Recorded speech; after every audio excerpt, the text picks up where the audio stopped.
Hello everyone, welcome to शिक्षा official. स्वागत है आपका अपने यूट्यूब चैनल शिक्षा ऑफिशियल में। हम लोग यहाँ पे कवर कर रहे हैं फिजिक्स 20 लेसन प्लान सीरीज़, जिसमें कि हम लोगों ने 9 लेसन प्लान, जो फिजिक्स के 9 लेसन प्लान हैं वो कवर कर लिए हैं। और यदि आप लोगों ने वीडियो नहीं देखी है तो आप प्लीज़ जाकर देख लीजिए, आपको उसकी लिंक डिस्क्रिप्शन बॉक्स में मिल जाएगी। आज हम लोग 10वां लेसन प्लान देखेंगे। और लेसन प्लान जो कि आप प्यूपिल टीचर, जो आगे टीचर बनना चाहते हैं तो आपको बीएड डीएड में ज़रूरी होता है बनाना। तो आप उसके लिए कैसे लेसन प्लान बनाएं और क्या उसमें लिखना पड़ता है, तो इस सब के बारे में आपको इस वीडियो में मिलेगा। और आपको यदि कोई डाउट है तो आप वो भी पूछ लीजिए कि जो भी आपको समझ में नहीं आता है। और आज हम लोग पढ़ेंगे, आज का हमारा जो टॉपिक है वो है गति के नियम। और आज 10वां लेसन प्लान है, तो चलिए शुरू करते हैं आज का लेसन प्लान। पाठ्य योजना 10। सबसे पहले हम लोग डालेंगे, जैसे कि प्रीवियस वीडियो में बताया है कि सबसे पहले छात्राध्यापिका का नाम, जो प्यूपिल टीचर होते हैं उनका नाम आएगा। उसके बाद दिनांक लिखेंगे, विद्यालय का नाम और कालखंड और विषय, इसके बाद समय और क्लास। और हमारा जो प्रकरण, जो मेन पर्टिकुलर जो टॉपिक रहता है, जो सब्जेक्ट से रिलेटेड होता है, तो वो है आज का हमारा गति के नियम। तो इसके बाद हम लोग लिखेंगे सामान्य उद्देश्य। सामान्य उद्देश्य जो कि यहाँ पे पूर्वानुसार लिखा है, आपको इसकी लिंक आपको जो फिजिक्स का जो पहला लेसन प्लान है आपको उसमें इसकी लिंक मिल जाएगी। तो आप वहाँ जाकर सामान्य उद्देश्य और जो भौतिक विज्ञान के उद्देश्य हैं वो लिख सकते हैं।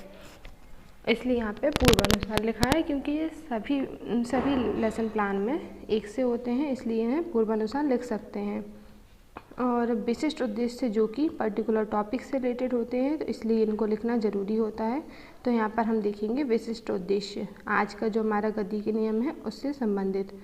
सबसे पहले ज्ञानात्मक उद्देश्य। ज्ञानात्मक उद्देश्य के अंतर्गत छात्र गति के बारे में जान सकेंगे और गति के नियम के बारे में जान सकेंगे। और दूसरा है भावात्मक उद्देश्य। इसके अंतर्गत छात्र गति के बारे में समझ सकेंगे और गति के नियम की व्याख्या कर सकेंगे। इसके बाद आता है क्रियात्मक उद्देश्य, जिसमें कि छात्र गति के नियम से संबंधित ज्ञान का उपयोग कर सकेंगे। आगे आता है सहायक सामग्री। सहायक सामग्री जैसे कि गति के नियम का चार्ट, बोर्ड आदि हमें जो यूज हुआ है उसके बारे में लिखेंगे। इसके बाद है पूर्व ज्ञान। पूर्व ज्ञान क्या, बच्चे गति के नियम के बारे में सामान्य जानकारी रखते हैं। नेक्स्ट आता है प्रस्तावना प्रश्न। प्रस्तावना प्रश्न क्या होता है, जो कि हमें हमारे उद्देश्य तक लेकर जाता है। इसमें हम बच्चों से कुछ बेसिक से क्वेश्चन पूछते हैं और ये जानने की कोशिश करते हैं कि बच्चों को उस टॉपिक के बारे में कितनी नॉलेज है और कहाँ बच्चों को डाउट है। वहाँ से हम अपना उद्देश्य निकाल कर अपनी परियोजना पूरी तैयार कर लेते हैं। तो हम प्रस्तावना प्रश्न में बच्चों से कॉलम बना देंगे, क्रमांक, छात्राध्यापिका का व्यवहार, छात्र व्यवहार। और उसके बाद प्रश्न करेंगे कि जब कोई वस्तु एक स्थान से दूसरे स्थान पर जाती है तो इसे क्या कहते हैं। तो छात्र इसमें आंसर देंगे स्थानांतरण। इसके बाद हम उनसे प्रश्न करेंगे कि गति के नियम के बारे में बताइए। तो यहाँ पर छात्र निरुत्तर हो जाएंगे, क्योंकि उन्हें इसके बारे में नॉलेज नहीं होगी। तो यहाँ से हमारा उद्देश्य निकल कर आता है। नेक्स्ट हमारा जो उद्देश्य है वो निकल कर आ जाता है कि बच्चों आज हम गति के नियम का विस्तृत रूप से अध्ययन करेंगे। इसके बाद है प्रस्तुतिकरण। प्रस्तुतिकरण जिसमें कि हम पूरा जो जैसे पढ़ाया है और अपना पूरा शो करते हैं, लिखते हैं कैसे बच्चों को पढ़ाया है, क्या क्या इसमें टॉपिक रहे हैं। इसके अंतर्गत सबसे पहले हम प्रश्न करेंगे छात्रों से कि गति के नियम का प्रतिपादन किसने दिया। तो छात्र इसमें आंसर देंगे न्यूटन द्वारा दिया गया।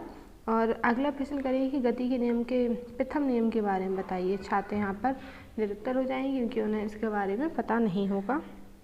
इसके बाद हम अपना पढ़ाना शुरू करेंगे, गति के नियम, प्रथम नियम के बारे में बताएंगे।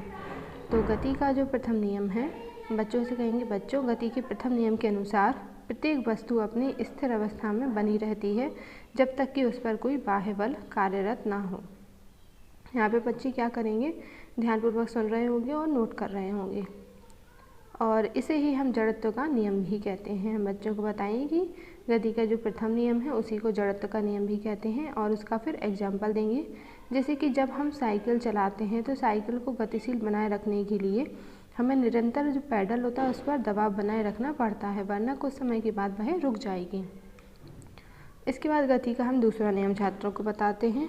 दूसरा नियम जिसमें कि संवेग में परिवर्तन की दर उस वस्तु पर लगाए गए बल के समानुपाती होती है और संवेग में परिवर्तन की दिशा वही रहती है जिस दिशा में बल लग रहा है। इसे हम संवेग का नियम भी कहते हैं। तो गति का जो दूसरा नियम है उसी को संवेग का नियम भी कहते हैं।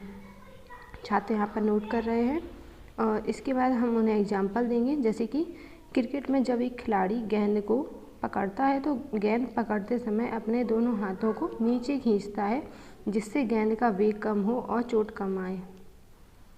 इसके बाद आता है गति का तीसरा नियम। न्यूटन के गति के तीसरे नियम को क्रिया प्रतिक्रिया का नियम भी कहते हैं। इसके अनुसार प्रतिक्रिया के बराबर या विपरीत दिशा में प्रतिक्रिया होती है। छात्र यहाँ पर ध्यानपूर्वक सुन रहे हैं और नोट कर रहे हैं। इसका एग्जाम्पल देंगे। जब कोई बंदूक चालक बंदूक से गोली चलाता है तो जब गोली चलती है तो उसे पीछे की तरफ तीव्र गति से झटका लगता है। इसमें गोली पर क्रिया बल कार्य करता है और गोली चालक पर प्रतिक्रिया बल। फिर हम प्रश्न करेंगे, बीच बीच में बच्चों से प्रश्न भी करते रहेंगे जिससे कि तुरंत वो अब उससे संबंधित उन्हें जो नॉलेज है जो उन्हें जो पढ़ा रहे हैं वो थोड़ा देखने के लिए कि बच्चों को समझ में आ रहा है कि नहीं आ रहा है। तो क्रिया प्रतिक्रिया का नियम किसे कहते हैं? तो बच्चे बताएंगे न्यूटन की गति के तीसरे नियम को। फिर हम प्रश्न करेंगे गति का नियम संवेग का नियम किसे कहते हैं? तो गति के दूसरे नियम को। आगे हम इसके बाद यहाँ पर यह श्याम पट्ट कार्य जिसमें कि हम जो भी पढ़ा है वो श्याम पट्ट पर यहाँ दर्शाएंगे कि हम लोगों ने आज क्या पढ़ा है, कौन सा टॉपिक यहाँ पर कंप्लीट किया है।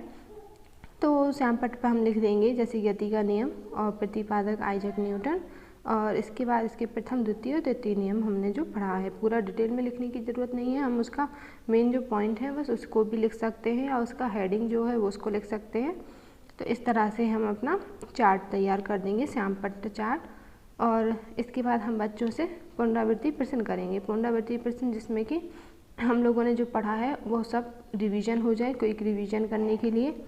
तो इसमें 3-4 क्वेश्चन करेंगे, छोटे छोटे क्वेश्चन होंगे जिसमें कि पहला है गति की परिभाषा बताइए। सभी बच्चों से हम प्रश्न करेंगे। और दूसरा प्रश्न है कि न्यूटन के गति के नियम को समझाइए। तीसरा है संवेग का नियम किसे कहते हैं। और चौथा है न्यूटन की गति का तृतीय नियम परिभाषित कीजिए। इसके बाद हम उन्हें गृह कार्य देंगे, न्यूटन की गति के नियमों को उदाहरण सहित समझाइए। और लास्ट में आती है हस्ताक्षर तालिका जिसमें कि छात्राध्यापिका के हस्ताक्षर, प्राध्यापक हस्ताक्षर, पर्यवेक्षक हस्ताक्षर और प्राचार्य हस्ताक्षर। तो यहाँ पर हमारा 10वां लेसन प्लान 10वीं पाठ्य योजना फिजिक्स की कंप्लीट हो जाती है। और यदि आप लोगों को वीडियो अच्छी लगे तो प्लीज़ लाइक कीजिए और थैंक यू फॉर वॉचिंग।